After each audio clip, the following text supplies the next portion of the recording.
अब भारत उतर गया रूस की मदद करने खुल्लम खुल्ला, बिना किसी के दबाव के। वही दूसरे तरफ पाकिस्तान पे क्यों टूट पड़े 28 देश, इन सभी खबरों को जानेंगे विस्तार से। जैसे ही रूस ने फैसला लिया हम 60% ही गैस देंगे अब यूरोप को, वैसे ही पाकिस्तान बौखला उठा। अब आप कहोगे कि यूरोप को गैस देना बंद कर दिया रूस ने, तो इससे पाकिस्तान का क्या लेना देना है?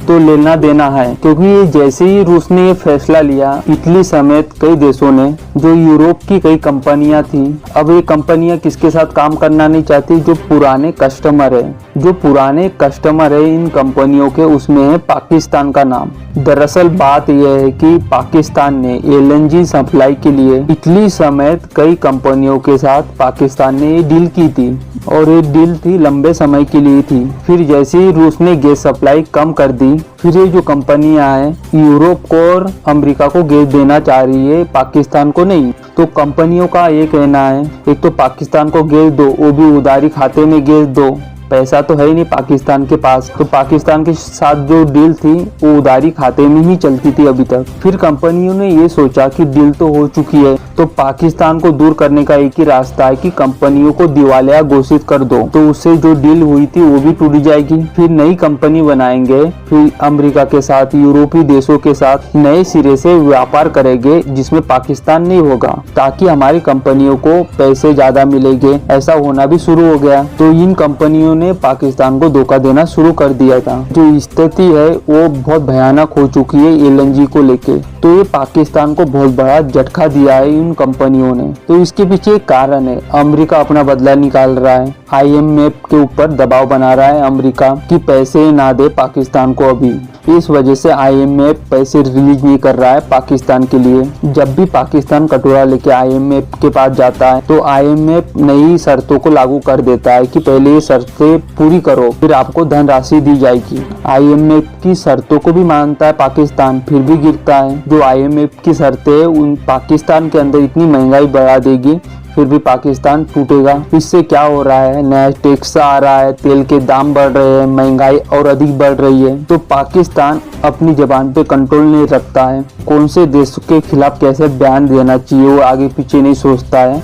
इन्हीं बयानों के वजह से इनसे सारे देश नाराज चल रहे थे, और ऊपर से फ्रांस के साथ पंगा ले लिया था। तो कहर तो पाकिस्तान पे टूटना ही था, आज नहीं तो कल। जो अब टूट पड़ा है, फ्रांस के राष्ट्रपति को मेंटल साबित कर दिया था। ऐसा बयान में कहा था कि इस राष्ट्रपति को पागल खाने में भर्ती करो, मैक्रोन का दिमागी मानसिक संतुलन पूरी तरीके से बिगड़ गया है। ऐसे बयान दे रहा था पाकिस्तान। और ये बयान किसके दम पे दे रहा था? तुर्की के, चीन के। तो पाकिस्तान को लगा कि हमने बयानबाजी की थी तो उसके ऊपर कोई भी एक्शन नहीं हुआ, लेकिन अब जाके एक्शन धीरे धीरे हो रहे पाकिस्तान के ऊपर। अब यूरोपीय देश दबाव बना रहे पाकिस्तान पे, और यूरोपीय देश पूरी तरीके से पाकिस्तान से नाराज चल रहे थे तब से। अब यूरोपीय यूनियन में अब चीन महत्वपूर्ण नहीं रह गया, अब भारत महत्वपूर्ण रह गया है यूरोपीय यूनियन में। फिर पाकिस्तान ने फ्रांस से पंगे ले लिए, जर्मनी और भारत की अच्छी दोस्ती हो चुकी है, तो उसका असर कुछ तो देखने के लिए मिलेगा, क्योंकि भारत का प्रभाव है अभी यूरोपीय यूनियन में। पहले एक समय हुआ करता था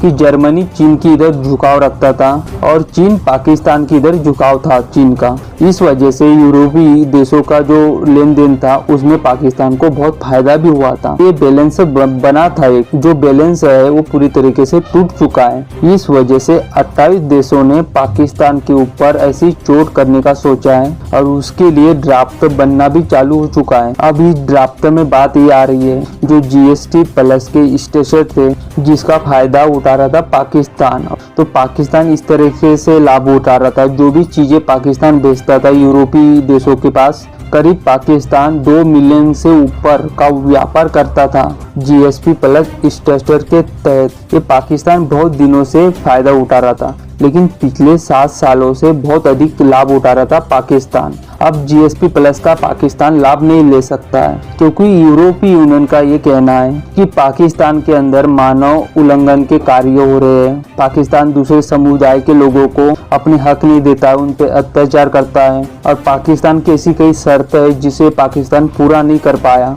इसलिए जीएसपी प्लस से पाकिस्तान को निकाला जाएगा।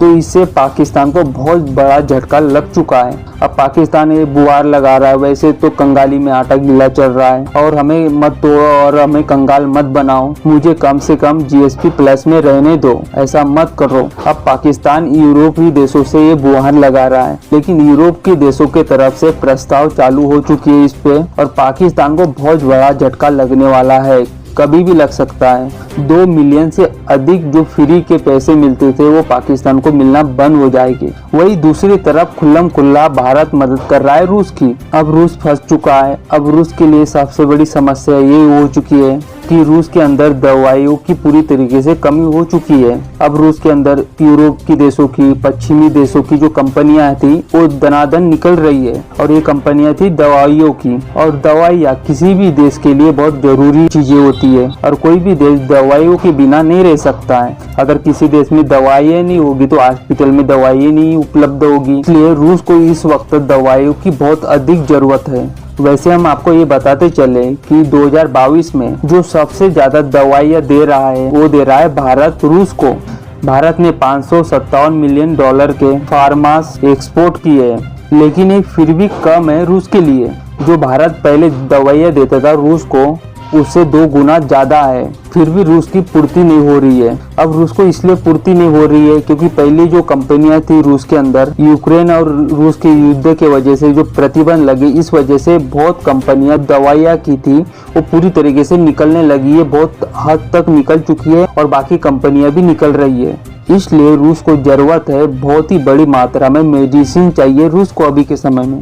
इसको लेकर एक रूस का डेलीगेशन, एक भारत का डेलीगेशन ये आपसी में मिल रहे हैं और रूस के अंदर ये मीटिंग कर रहे हैं। इस मीटिंग में ये होगा कि किस तरह से भारत अपने फार्मा प्रोजेक्ट को रूस में किस तरह ला सकता है। जो रूस के अंदर जो दवाइयों की पूर्ति नहीं हो पा रही है उसे भारत किस तरह पूर्ति कर सकता है पूरी तरीके से। ये भारत के लिए बहुत ही अच्छी फायदेमंद बात है। रूस के अंदर भारत की जो कंपनियां हैं, जो जगह खाली हुई है वो पूरी तरीके से पैक हो जाएगी। वैसे भी भारत 200 देशों को अपनी मेडिसिन सप्लाई किया करता था और अभी भी कर रहा है, तो शुरू से ही भारत दवाई एक्सपोर्ट करने में बहुत ही अधिक आगे है। अब रूस ये चाह रहा है कि जो दवाई की कमी आ रही है उसके देश में वो भारत पूर्ति करे, उन दवाइयों की, उस मेडिसिन की। जो गैप बन रहा है रूस के अंदर दवाइयों का उसे भारत फिल करे, उससे भारत को भी फायदा होगा और रूस के अंदर जो मेडिसिन की कमी है उस दवाइयों की भी कमी दूर हो जाएगी और भारत को भी फायदा मिलेगा। और इसमें भारत के लिए भी फायदा है। रूस जैसा एक बड़ा मार्केट पूरी तरीके से भारत के कंट्रोल में आ जाएगा दवाइयों के मामले में, और वो भी परमानेंट तरीके से भारत के हाथ में एक मार्केट आ जाएगा। तो क्या भारत पूर्ण तरीके से अपने दोस्तों की पूरी तरीके से मदद करने की कोशिश कर रहा है? कमेंट करके अपनी राय जरूर बताएं। जल्द मिलते हैं अगली वीडियो में नई खबर के साथ। जय हिंद।